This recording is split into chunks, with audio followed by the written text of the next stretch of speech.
Bonjour Willy Missik. Bonjour. On vous voit encore ici au Forum économique international. Votre présence encore? Oui, justement, comme vous le savez très bien, on ne peut pas résoudre les problèmes politiques et sociaux si l'économie ne marche pas.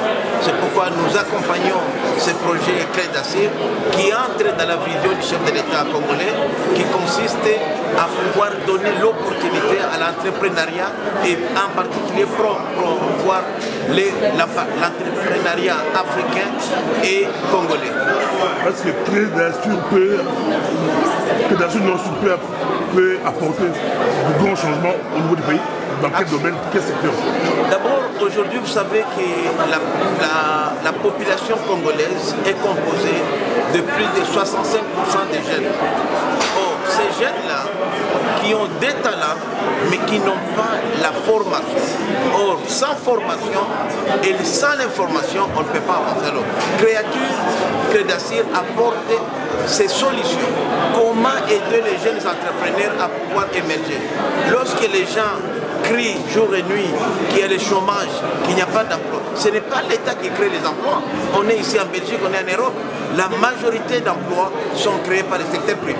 Mais pour que le secteur privé puisse être en mesure de produire des emplois, il faudrait que l'État, qui joue le rôle de régulateur, puisse accompagner. C'est pourquoi des privés comme Clé d'Assir, des initiatives de Clé d'Assir, ce sont des véritables solutions au mot qui ronge l'entrepreneuriat congolais et surtout la catégorie des jeunes et des femmes qui sont généralement oubliées dans les pays africains. La dernière fois que j'étais avec vous, c'était un peu chaud, mais je repose un peu 2-3 questions.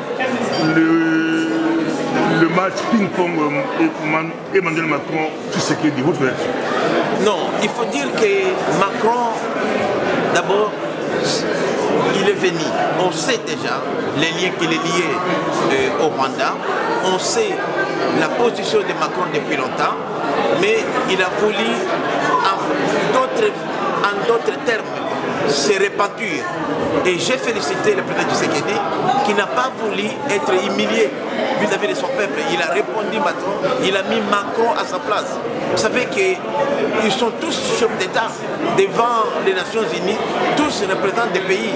La France n'est pas un pays, la RDC n'est pas un pays vassal à la France. Les chefs d'État traitent d'égal à égal. Et nous n'avons pas de raison à recevoir des quais de soins. La preuve même, les chefs d'État l'avaient rappelé lorsqu'il y a eu la crise électorale aux États-Unis. On n'a pas vu des pays soulever les doigts jusqu'aujourd'hui. Donald Trump continue à réclamer sa victoire, comme aussi Fayoul continue à réclamer sa victoire. Donc il faut dire que nous sommes des partenaires, nous devons être traités d'égal à égal.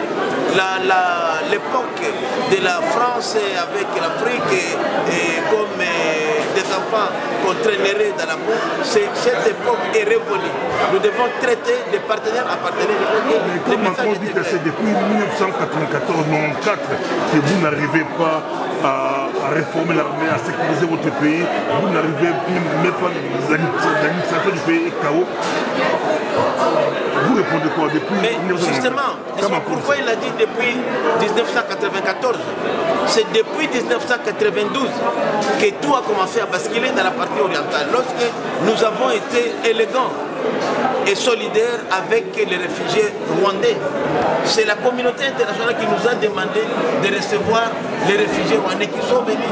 Plus de 2 millions. Moi j'étais à Goma à l'époque, j'étais ministre du gouvernement de Mobutu, j'étais ministre de l'agriculture, j'ai vu 2 millions. C'est la première fois que tout un peuple se déferle, toute une population se déferle sur un pays. Nous avions accepté par solidarité. Aujourd'hui, nous sommes victimes. 25 ans après, c'est nous qui payons les ponts. On a oublié que c'était à la demande de la communauté internationale. Donc Macron lui-même, la France, fait partie des pays qui avaient demandé à la RDC d'accueillir ce qu'on a appelé les génocidaires. Et aujourd'hui, ça devient une affaire des Congolais. Donc c'est quand même injuste de considérer que notre solidarité puisse aujourd'hui se retourner contre nous. La guerre a repris M23, va violer si c'est des feux. Macron a dit l'accord de Rwanda, tout, mais ça a été violent encore. C'est quoi la solution? Parce que nous sommes très proches dans le Congo, au Kenya, à Nairobi. Tu as été été partout dans Macambo. Vous avez été partout. C'est quoi la solution aujourd'hui? Il faut qu'on veut d'accord.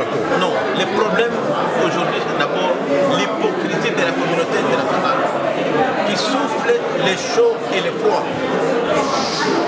Moi, je dis et je redis encore que nous ne devons pas attendre que ce soit des forces étrangères qui puissent libérer le pays. Vous savez, il y a une chose que le gouvernement rwandais a aidé, nous les Congolais, particulièrement de l'Est, c'est de pouvoir éveiller l'esprit des nationalisme, de nous permettre aujourd'hui d'avoir cet élan de solidarité, de comprendre que réellement le pays est menacé. Aujourd'hui, je peux vous dire que tous les patriotes qu'on appelle communément groupes armés sont unis comme un seul homme pour défendre le pays. Et ça va même nous faciliter le processus d'intégration et d'insertion, puisque tous nous avons compris que nous sommes tous dans le même panier à pied. Mais aujourd'hui, pour faire face à cette guerre-là, qui nous est imposée injustement, nous devons d'abord comprendre que ce n'est pas ce qu'est dit, c'est le pays qui est menacé. Donc un Congolais qui aujourd'hui comploterait avec les agresseurs, il n'a pas sa place au pays. On dit que vous, les leaders de qui vous êtes des complices, pas tous, mais parmi vous, entre autres, vous déclarez ici que les Rwandais, ce n'est pas un problème, même si tous les Rwandais, tous les Tutsis venaient au Kivu, ils ne sont même pas 1 million, mais aujourd'hui, vous dites que le pays est en danger. D'abord, Bobo, vous êtes un journaliste d'investigation. L'approche, je dois dire même l'approche de mon gouvernement est d'abord mauvaise. Le plus grand soutien aujourd'hui du Rwanda et du MP3 ne vient pas du Rwanda. Le soutien vient de l'Ouganda d'abord. Mais tellement que Museveni c'est un vieux rusé, on tape toujours sur le Rwanda et on tape à côté. Quand vous regardez la frontière que nous avons aujourd'hui avec les agresseurs, c'est l'Ouganda qui fournit le matériel et même en nombre. Donc c'est d'abord de deux. Notre guerre, les autres ont eu le temps de préparer la guerre. Nous, on n'a pas eu le temps. Nous devons mener une guerre économique. Ces deux pays, Rwanda comme Ouganda, si aujourd'hui ils sont forts économiquement, c'est aussi à travers les échanges avec la RDC. L'Ouganda réalise plus de 4 milliards de dollars sur les marchandises qui passent en exportation comme en importation à travers l'Ouganda. Les échanges commerciaux entre nous et l'Ouganda lui rapportent plus de 1 milliard de dollars. Avec les Rwandais, plus de 2 milliards de dollars. Si aujourd'hui nous pouvons arriver à réduire ces échanges-là, à éviter de passer par ces pays-là, je vous dis, 2 mois c'est beaucoup, ces pays seront asphyxiés économiquement. Deuxième chose, j'ai dit aussi que nous devons comprendre que la guerre, le véritable guerrier, c'est d'abord le peuple. Nous n'avons pas réussi à mobiliser suffisamment les Congolais. Les Américains qui constituent la plus grande armée du monde ont échoué en Afghanistan plus de 20 ans, ils sont répartis. C'est pour dire que nous devons comprendre que nous devons, nous, en tant que leaders d'opinion, leaders politiques, utiliser la population pour résister, faire une résistance pacifique. Et c'est là que personne ne peut gagner contre notre peuple. Et ça, c'est un défaut que nous avons. Troisième chose aussi, nous devons comprendre que ce n'est pas seulement l'armée qui gagne. Cette armée que nous avons aujourd'hui, elle est très bonne armée, mais elle a besoin d'une fraîcheur, elle a besoin d'une idéologie nouvelle, puisqu'aujourd'hui nous avons une nouvelle vision au sommet de l'État, mais cette vision-là n'a pas encore transcendé l'armée. Moi, je ne peux jamais croire que, sincèrement, même les Rwandais, l'Ouganda unis puissent mettre en déroute notre pays.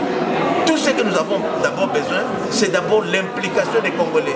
Est-ce que la population est suffisamment sensibilisée? Moi, je suis leader politique de premier rang, je ne me vante pas du Grand Kivu, mais je vous dis que nous ne sommes pas suffisamment impliqués dans le processus de cette guerre-là. Pour terminer, le cas où on dit qu'il faut dérwandiser l'armée, la police et les services de sécurité, vous êtes du Kivu, vous dites quoi? Non, Bobo, moi je vais vous dire ceci, il faut d'abord éviter la stigmatisation. C'est d'abord une erreur que nous commettons. Je peux vous dire que... Il y a comme l'infiltration. Je réaffirme ici devant votre... Il y a l'infiltration rwandaise dans notre armée, infiltrations police et services de sécurité. Même des infiltrations des Congolais, des pères et des mères. Il y en a. Je connais des Congolais d'origine Tutsi, Hutu, qui sont même plus fidèles à la République que les Congolais de père et de mère comme moi qui vous parlent. Donc il ne faut pas faire la stigmatisation. De deux, faut pas, ça c'est parfois les discours qui nous distraient pour rien. Moi je crois qu'aujourd'hui, même ceux-là qui sont taxés être des Tutsis et des Hutus, je vous dis, il y en a qui défendent la République, qui ne peuvent même pas mettre leurs pieds au Rwanda et en Ouganda. Et il ne faut pas seulement voir l'Ouganda, moi je vous dis que la plus grande menace que nous avons aujourd'hui, la plus grande complicité que bénéficie le M23, c'est d'abord l'Ouganda. Avant le Rwanda, c'est d'abord l'Ouganda. Donc notre approche est mauvaise. Je prends l'exemple aujourd'hui. Même pour la forte intervention. J'avais dit devant votre émission, quand j'ai dénoncé l'implication de l'actuel chef de l'État Kenya, c'est cette défense. Aujourd'hui, on me donne raison, quelques mois après. Pourquoi ne pas recourir à une force comme la SADC? La SADC a 3 brigades. Lorsqu'on parle de la MONUSCO aujourd'hui, c'est la brigade internationale. Il y a le Malawi, il y a la Tanzanie, il y a l'Afrique du Sud. Ces 3 pays-là ne portent pas les 2 pays qui nous menacent aujourd'hui et ne sont pas leurs amis. Et l'Ouganda comme les Rwandais ne font pas partie de la SADC. Le chef de l'État actuel, c'est le président en exercice de la SADC. Pourquoi ne pas recourir à ces 3 pays-là qui ont des forces à Goma, au nord Kivu, présentes? Quand on parle de la MONUSCO aujourd'hui, c'est quitter l'EAC. Non, moi je ne suis pas partisan de dire que l'EAC n'est pas mauvais. C'est à nous de savoir comment jouer en interne.